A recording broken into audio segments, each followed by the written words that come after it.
You know, I've said numerous times in the past on this channel that I know the best people, and I want to reiterate that because a lot of what you're about to see today is because of a particular viewer named Robert. What's going on, everybody? I'm Jay. Welcome to Square Pegs, and I did not expect to be doing another pickups video this soon after my last one, which was like, I think 2 weeks ago, but there's some stuff in here that you're gonna have to see to believe, trust me.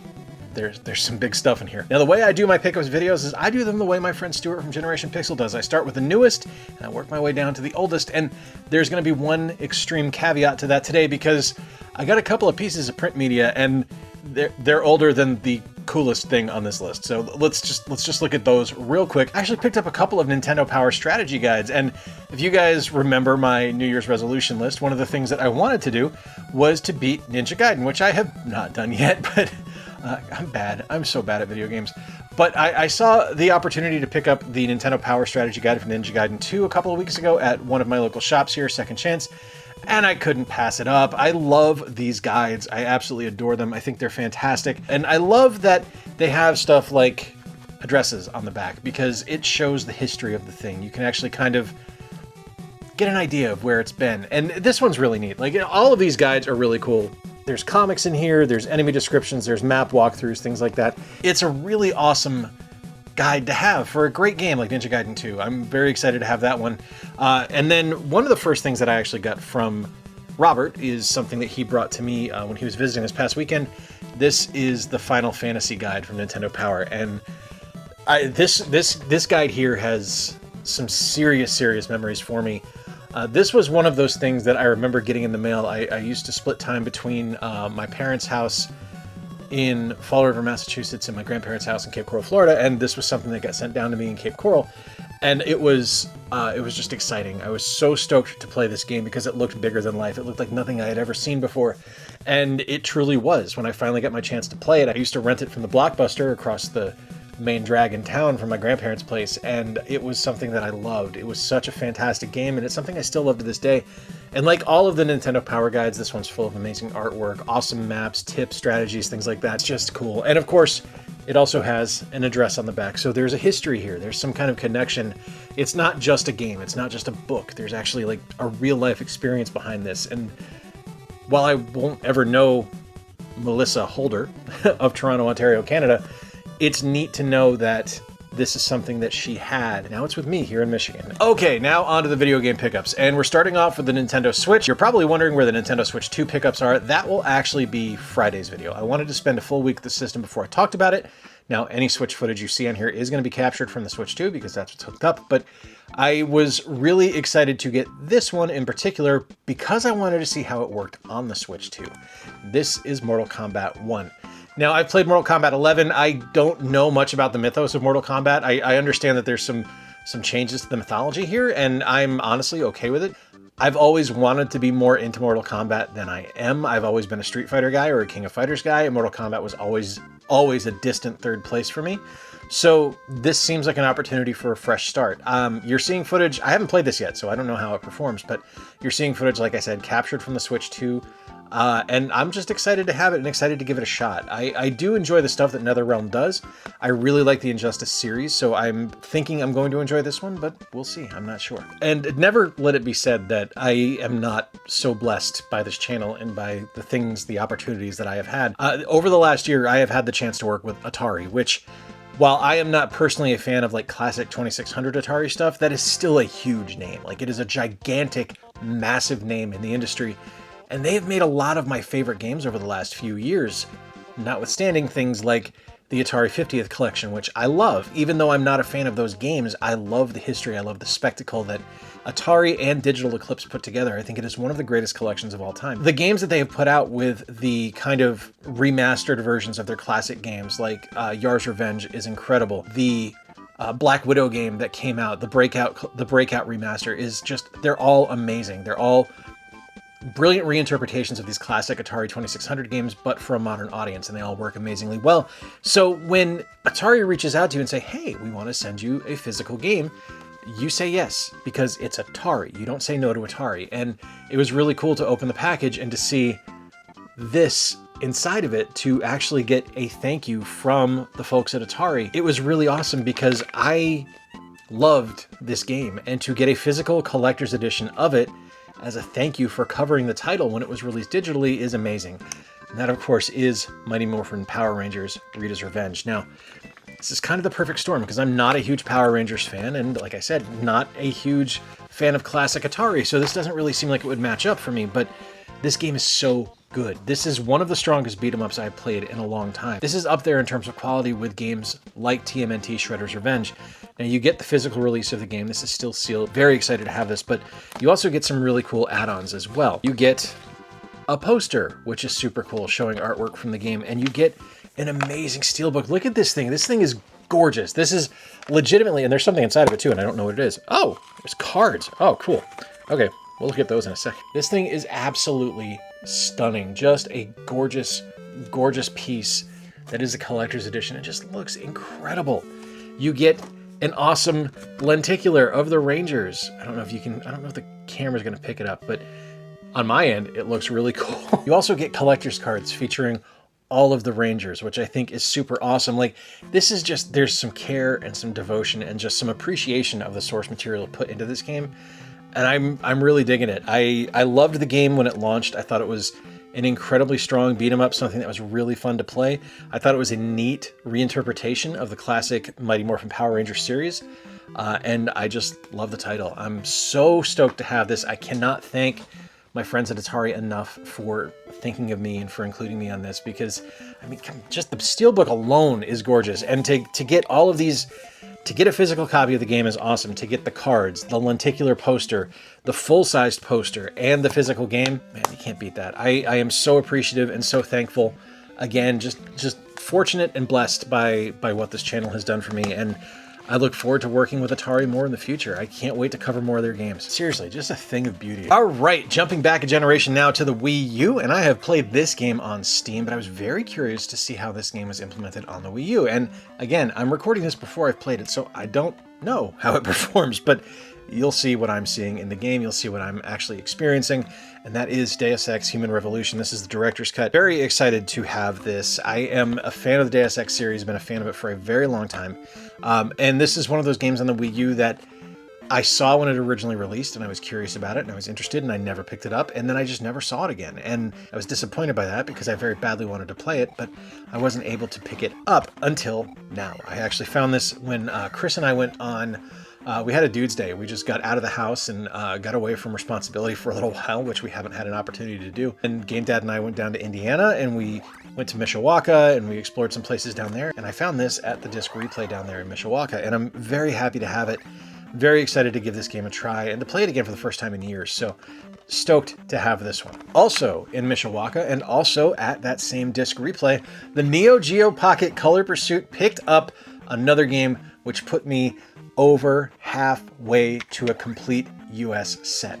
And the game I picked up was Neo Turf Masters. This is one of my favorite golf games all time. Absolutely love it. It plays so incredibly well. I loved it when it originally released. I love it on the Neo Geo Pocket Color Volume 1 collection. Might be on Volume 2, I don't remember. On the Switch. It is one of the most competent golf games I've ever played. It looks great. It plays fantastically well.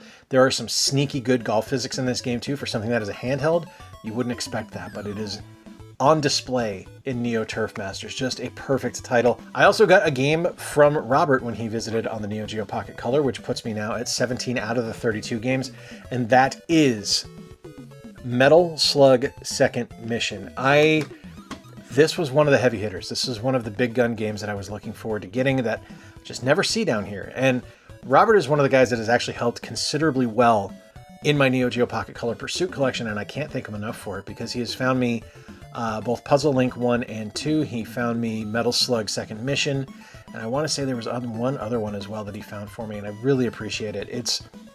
It's something, you know, it's not like I'm just getting this stuff sent to me out of the blue. You know, I've found some games for him as well. I'm actually looking for one for him right now because we help each other out, you know, and that's what friends do. It's truly appreciated. Like, it's not stuff I expect, but I do genuinely appreciate him going out of his way and looking for stuff that I might be interested in when he's at stores up in his area. I don't have the selection he does here. It's unfortunate. I wish I did.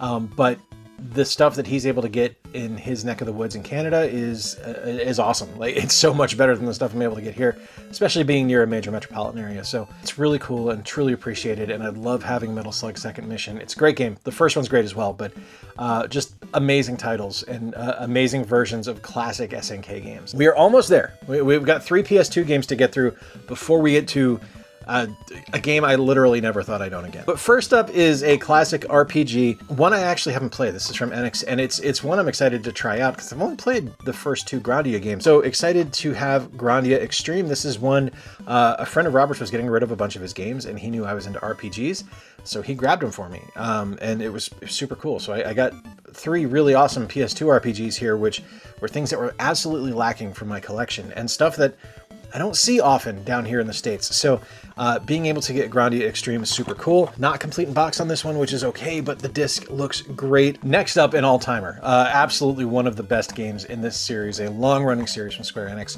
and one that I am stoked to have. I've played this on other consoles in the past, but I've never played it on the original PS2, so very excited to give Dragon Quest VIII a try on original hardware. This is the Journey of the Cursed King story, and this one is really cool. This is, first off, beautiful slipcase here that houses everything, and this game comes with so much stuff because you get a big manual, which is always fun to be able to look over the manuals. They're very cool. There's some really neat stuff in here. The slime controller, do you remember when that thing was advertised? Just really awesome stuff in here. I love getting manuals. I love being able to look at manuals for older games because I don't get them anymore. This one is really neat because it not only comes with Dragon Quest VIII, it also comes with a fully playable demo of Final Fantasy XII, which is one of my favorite entries in the Final Fantasy series. It's so cool. This is really great. Obviously, you got the Dragon Quest VIII disc as well. Looks good, plays great. Really excited now to add Dragon Quest VIII, The Journey of the Cursed King, to my collection, and thankful to Robert for brokering this one for me. All right, final PS2 RPG is one of my favorites. I've talked about it on the channel in the past. I have played this many times. I used to own this one, and this is one that I played recently on the PS5 PS Plus streaming service, which actually works really well. I was kind of surprised by that. I didn't expect it by any stretch. But this is Wild Arms 3. I love the Wild West, and I love RPGs, and when you take 2 great tastes and they taste great together, you get Wild Arms. The whole franchise is great. Very excited to have 3. I love the look of this game. I love the gameplay in it. I'm just really appreciative to have it, and very excited to be able to put more time into this now that I own it again. It's a great title, and one that I think a lot of people unfortunately kind of overlook or have forgotten about just because, well, Sony forgot about it and overlooks it all the time. All right, now for the big gun. A game I legitimately never thought I would own again. A game that is one that I kind of wrote off and never thought I'd see. And I don't even look for it at conventions because it is always just so ridiculously priced. But when an opportunity comes along and you're able to help a friend out with something that they're looking for, and they're able to help you out with something a friend of theirs is getting rid of, you make it happen. Again, Robert brokered this deal for me. If you guys remember back at the Midwest Gaming Classic, I was on the hunt for him to find Batman on the Genesis, which I found. It was great. It's a great condition, looks fantastic. Spent about $60 on it, and we came up with a deal for this game where I would get that and then pay the difference for what was owed. Now, cartridge is not in the greatest shape, but it plays. That's really all that matters. There's a torn label. There's sticker residue. This very, very clearly used to be a rental copy, but it's a rental copy that works, and I'm so lucky to own this again. And the game, of course, if you haven't figured it out yet, is Earthbound. Earthbound is one of my all-time favorites. This is legitimately a holy grail title for me. As you can see, there's some damage on the sticker. It's torn across Starman, and that's okay. And there's residue there. There's residue on the back, but I really don't care how this looks because all it has to do is play, and play it does. It is legitimately one of my grails. I used to own the big box. I foolishly sold it when I was a teenager. It immediately increased in value, like almost, I think, to the week after I sold it. It was suddenly an incredibly valuable game, and you weren't able to get it back. Now, incredibly valuable to 17-year-old Jay was like $80 as opposed to 50, but you know, now it's like complete in box version of that game is just through the roof. And even a cartridge alone goes for over $300. So for me to get something that is damaged but still plays, is good enough for me because I have it back. Oh man. I'm just overwhelmed. I've spent the 3 days since we went out with Robert and his wife. I'm not going to say her name because I don't know if she'd be okay with that. So you know who you are. But I've had this for 3 days now, and I keep opening the case that it was in, thinking that it was a dream. Like any collector has that kind of pie in the sky idea that like, I'd like to get that again someday. Like for some people it's Little Samson, for some people it's CIB Darkwing Duck on the NES, for some people it's a game like Earthbound, and it's something where you don't necessarily think you're going to get it, but if it happens and there's the opportunity, you have to move heaven and earth to make it so. And and I'm making it sound so much more dramatic than it was, because it's not like I had to move heaven and earth to get this to happen. Robert said, hey, a buddy of mine is getting rid of some games, would you be interested in them? And I saw Earthbound in there, and I immediately told him, I said, I can't just take those. Your friend needs to get paid, because Earthbound is too valuable for something to just be given away. I'm just thankful. I'm thankful that it exists. I'm thankful that I was able to get it at a price that is within reason for the condition it's in, and made all parties happy. And that it's mine again, and it's not something that's just going to sit on a shelf. I get to play it whenever I want to, which, yeah, I could do that anyway on the SNES Mini and stuff like that, or on the Switch Online service, but it's not the same. And you know that. You guys are collectors. You understand it's not the same. I got it. I'm stoked.